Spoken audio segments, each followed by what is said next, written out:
Human memory is notoriously fragile. Without a physical record, even the most profound human experiences dissolve into the background of history within a few generations. Thousands of years ago, sage Vyasa stood in the thin air of Mount Kailash, facing this exact problem. He held the entirety of the Mahabharata within his mind. It was a massive, intricate tapestry of dharma, conflict, and human nature, and it existed only as a sequence of thoughts that would vanish the moment he did. If Vyasa could not find a way to anchor this epic to the material world, the primary guide for human spiritual conduct would be lost to time. Vyasa needed a scribe, but the task required an intellect that wouldn't buckle under the weight of cosmic truth. He called upon Lord Ganesha to handle the transcription. Ganesha accepted, with a grueling condition. Once dictation began, his pen could not stop moving across the palm leaves. Vyasa agreed, adding his own requirement. Ganesha must fully understand the meaning of every verse before writing it down. This negotiation created a specific tension, the unstoppable pace of a divine scribe meeting the absolute requirement of deep, conscious comprehension. As Vyasa began the Kuru dynasty's story, the dictation took on a relentless, rhythmic momentum. Ganesha's divine intellect processed the verses instantly. His quill moved so fast he threatened to finish the leaves before Vyasa could compose.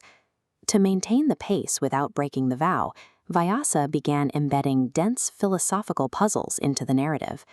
This reached its peak with the Bhagavad Gita, a section so layered it functioned as an intellectual barrier. These verses forced Ganesha to pause and contemplate the nature of reality, giving Vyasa the seconds of silence needed to prepare the next part of the story. The result was an epic where the most profound philosophical insights were often born from the practical need to manage the speed of the transcription. The intensity of the work eventually took a physical toll. In the middle of a complex verse, Ganesha's writing instrument snapped. The vow was in immediate jeopardy. If Ganesha paused for a replacement, the entire transmission would technically fail. He didn't look for a new pen. Ganesha reached up and snapped off his own right tusk. Using the broken tusk as a stylus, he continued the work without missing a single beat. This act prioritized the integrity of the record over his own physical wholeness, turning his own body into the very tool that secured the epic for the material world. When the work was finished, the Mahabharata was no longer just a memory in Vyasa's head. It had become a physical bridge between the human and the divine. Ganesha's role had shifted from a scribe into the eternal protector of the story.